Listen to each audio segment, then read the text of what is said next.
The next person I would meet on my journey would be Scott Forbes. Okay, I worked in the World Trade Center from 98 until 9/11 in 2001.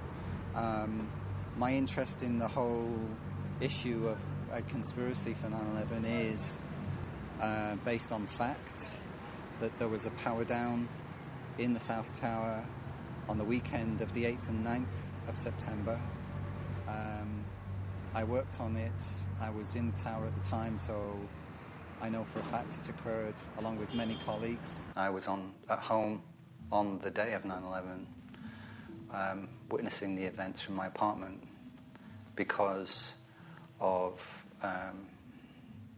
the requirement to work on the weekend prior to 9/11. I was sitting in my chair having coffee, and I heard a noise which sounded to me like a very heavy truck hitting a bump in the road and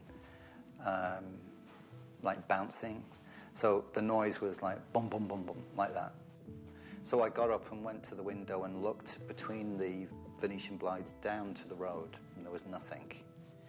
So then I just looked up, and in the North Tower I saw smoke coming out from a high floor. At this point I was hanging out of my bedroom window. I'd pulled the window up and the blinds, and I was hanging out of the window on the phone, and from the corner of my eye to my right I saw the plane coming in, the second plane.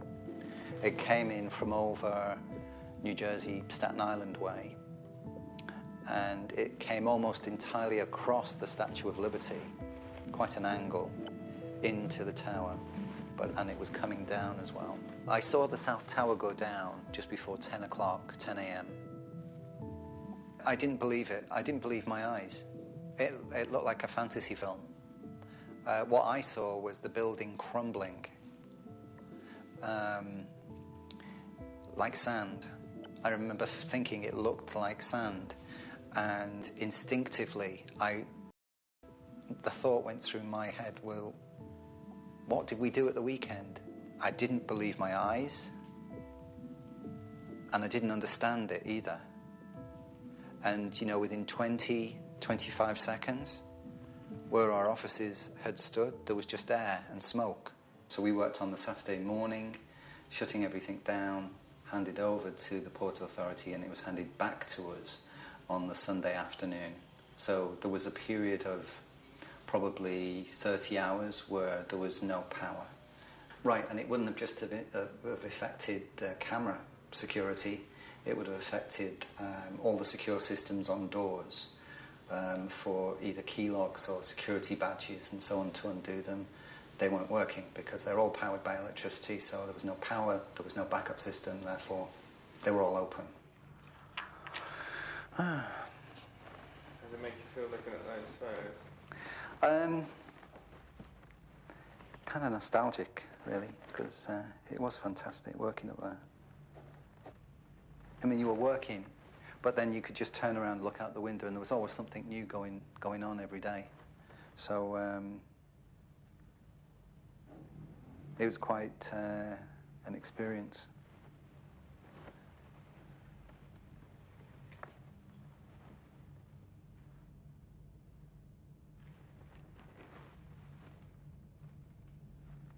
In retrospect, of course, looking back,